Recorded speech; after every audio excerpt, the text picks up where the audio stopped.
안녕하세요. 언니의 따끈따끈 독설 김미경입니다. 여러분, 언니의 따끈따끈 독설 사랑해 주셔서 정말 감사합니다. 오늘은 조금 분위기를 바꿔봤어요. 제가 이렇게 높은 의자에 이렇게 앉아서 요거 되게 이렇게 약간 고풍스러운 소품 아니에요? 그 미스터 선샤인에 나와야 될 것 같은 소품. 오늘 그 얘기를 하려고 합니다. 제가 요즘에 드라마에 푹 빠져 있어요. 여러분도 드라마 좋아하세요? 저는 한 시즌에 한 개 정도 드라마에는 푹 빠지는 것 같아요. 근데 요번에 우연히 미스터 선샤인을 제가 몇 회부터 봤지? 한 6회쯤부터 보기 시작했나? 그러다가 결국은 이제 그 역주행을 했죠. 그래서 1회부터 쭉 보면서 지금은 정말 토요일, 일요일만 되면은 9시에 본방사수 한다고 테레비 앞에 앉아 있는 사람이 되어 버렸답니다. 모든 캐릭터들이 되게 재밌고 또 뭐 워낙 김은숙 작가님이 되게 잘 쓰잖아요. 이렇게 드라마에 빠져들고 그러면서 거기에서 이제 눈길을 끄는 게 뭐냐 하면은 세 남자의 다양한 캐릭터예요. 참 그러기도 쉽지 않은데 왜 되게 드라마가 이렇게 삼각관계가 되면 되지 한 여자를 놓고 세 남자가 있는 건 좀 드문 현상이었던 것 같은데 이번에는 애신이라는 한 사람을 놓고 유진, 그 다음에 구동매, 그리고 희성 이렇게 세 명이 있잖아요. 그걸 이렇게 보다가 제가 이런 생각을 하게 됐어요. 우리 직원들이랑 얘기를 하다가 이런 얘기를 했어요. 너라면 누구랑 결혼하겠니? 어떤 캐릭터랑? 이걸 물어봤어요. 셋이 캐릭터가 정말 다르잖아요. 환경도 너무나 다르고. 그랬더니만 직원들이 나는 이런 사람이랑 결혼할래요. 뭐 저는 유진이랑 할래요. 저는 뭐 구동매 같은 사람이 좋아요. 매력 있어요. 나는 뭐 희성이 같은 사람이 좋아요. 이렇게 직원들이 한 명 한 명 얘기를 하는데 보니까 어떤 게 드러나냐 하면 그 사람의 그 뭐랄까 남성상도 드러나지만 자신에 대한 자기 자신이 드러나더라고요. 자기 자신의 가치관 그리고 자기 자신의 삶의 형태 어떤 형태로 살고 싶은지 이 모든 게 다 나타나는 거예요. 그러니까 예를 들면은 이런 거예요. 항상 뭔가 자기보다는 남편이 더 잘 되기를 원하고 약간 현모양처 스타일로 남편을 뒷바라지를 하기를 원하고 본인이 앞에 나서는 걸 별로 싫어하는 캐릭터는 당연히 희성을 선택하더라고요. 그런데 왜 이렇게 격정적인 거 좋아하는 사람 있잖아요. 무엇이 와도 좋아. 나는 사랑밖에 난 몰라. 뭐 이런 스타일 있잖아요. 이런 친구들 어떤 격정도 감당할 수 있다고 생각하는 사람은 구동매를 선택하더라고요. 어쩜 그렇게 사람 성품과 성격이 그대로 다 나타나는 거예요. 그러더니만 그래도 뭔가 이렇게 자기 자신에 대한 강한 자신감도 있고 그 자신감 속에서 자신이 흔들림이 없는 사람 스타일? 그런 사람은 또 유진을 선택을 하더라고요.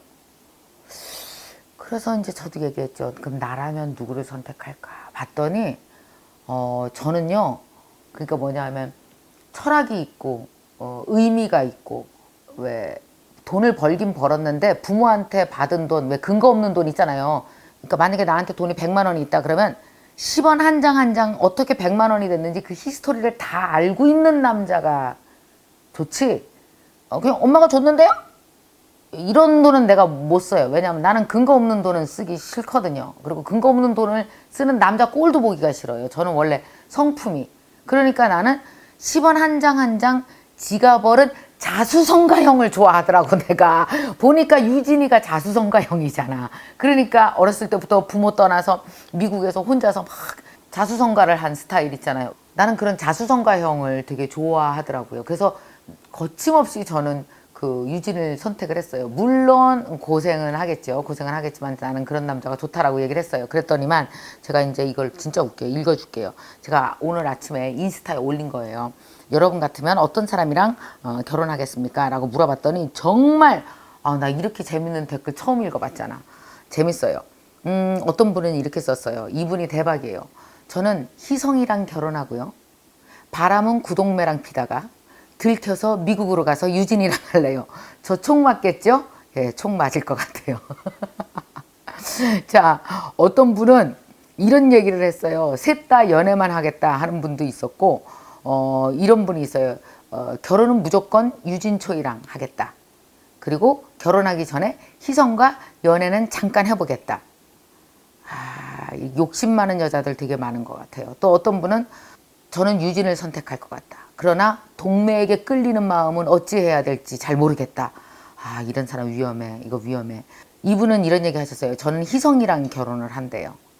왜냐하면 변함없어 보인다 라고 얘기를 하신 분도 있지만 어떤 분은 이런 얘기를 했어요. 저는 이거를요, 엄마랑 상의해 봤어요. 별걸 다 엄마랑 상의를 해. 그 엄마한테, 엄마 나는 김희성이랑 결혼할래. 그랬더니 이 엄마가 얘기했대요. 김희성은 집안 배경이 안 좋아서 안 되고 조선이 망할 거기 때문에 그 집안은 몰락하는 집안이라서 안 되고 그 동네는 목숨이 불안불안해서 안 되고 미래를 보아서 유진초이가 낫겠다. 미국 시민권은 따놓은 당상이다. 아우 진짜 사람들 너무하지 않아? 너무 실질적이다. 자, 이분은 댓글은 정말 제 마음에 심금을 울렸습니다. 아직도 짠한 구동매가 좋습니다. 이 짠한 남자와 20년을 살아도 저는 아직도 정신을 못 차렸나 봅니다. 다시 만나도 그럴듯하니 그냥 계속 이 남자랑 살기로 합니다. 뭐 이런 댓글들을 굉장히 많이 올려주셨어요. 제가 왜 이 세 남자 얘기를 하겠습니까? 굳이 어떤 남자랑 결혼할래요? 이걸 물어보려고 한 게 아니죠.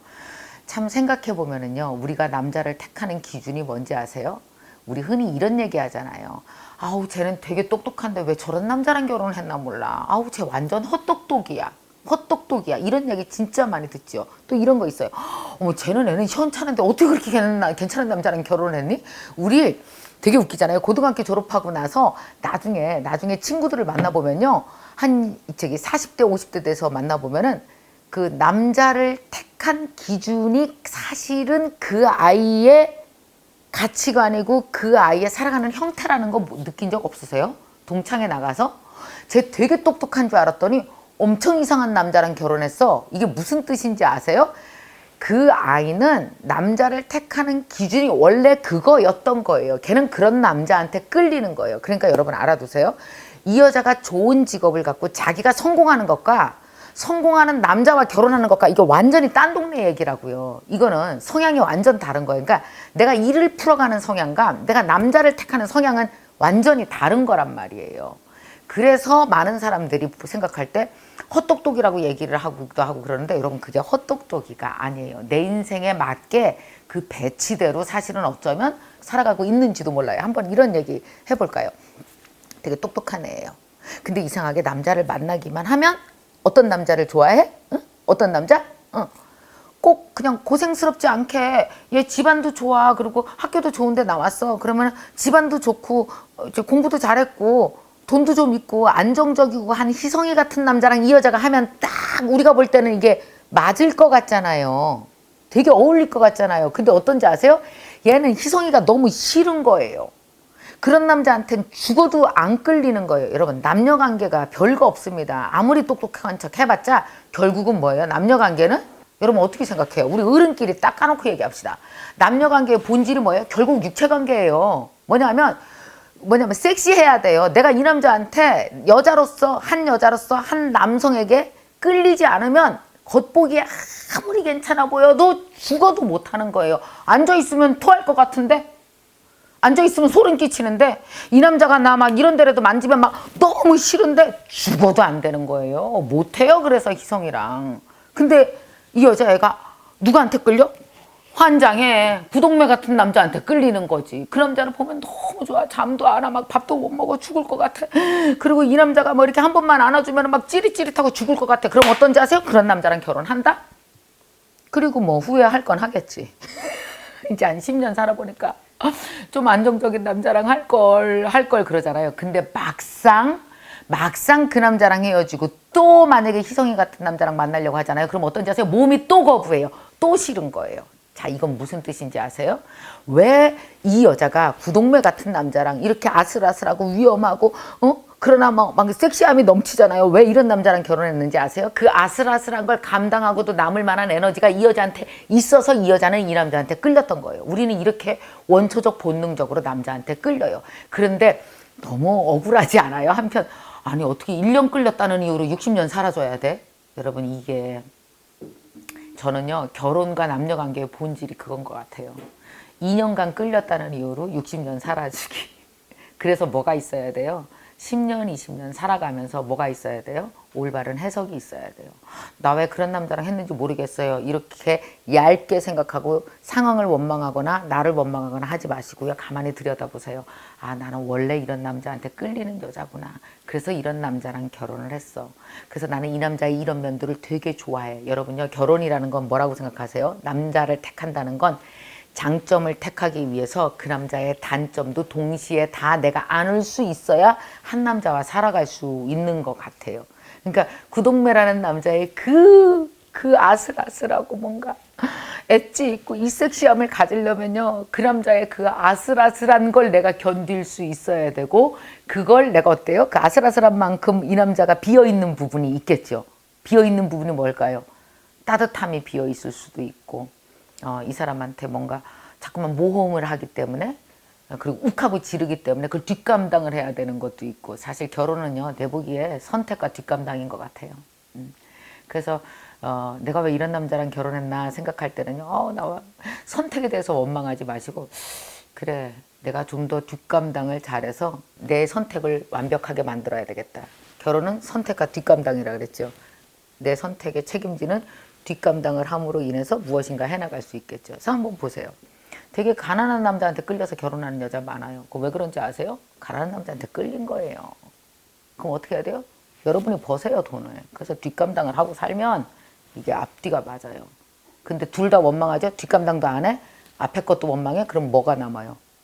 내 선택조차도 남지 않잖아요. 그러면 얼마나 억울하고 얼마나 힘들어요. 60년 결혼 생활이. 자, 그럼 이제 또 다른 거 얘기해 볼까요? 예를 들어서 저는 유진 같은 사람이 좋아요. 그러니까 그런 남자한테 끌리는 이유가 있는 거예요. 뭐냐면 저는 본능적으로 이렇게 자수성가한 남자를 되게 좋아하고, 그 이유는 뭐냐면 내가 그랬기 때문인 것 같아요. 제가 자수성가한 사람이라서 그런 남자한테 당연히 끌리는 것이고 대화도 통할 거라고 생각해요. 근데 그런 남자는 어떤 뒷감당을 해야 되는지 아세요? 자수성가한 사람은 되게 고집이 무지 셉니다. 그리고 자기 나름대로의 철학이 있어요. 그래서 어떤지 아세요? 오지게 붙어 싸워요. 보세요. 만약에 애신이랑 유진이랑 결혼한다고 생각해 보세요. 사랑할 때는 엄청 사랑하지만 싸울 때는 죽기 살기 싸울 거예요. 서로 총을 들여댄다니까. 진짜 서로 총을 들이댄다니까. 왠지 아세요?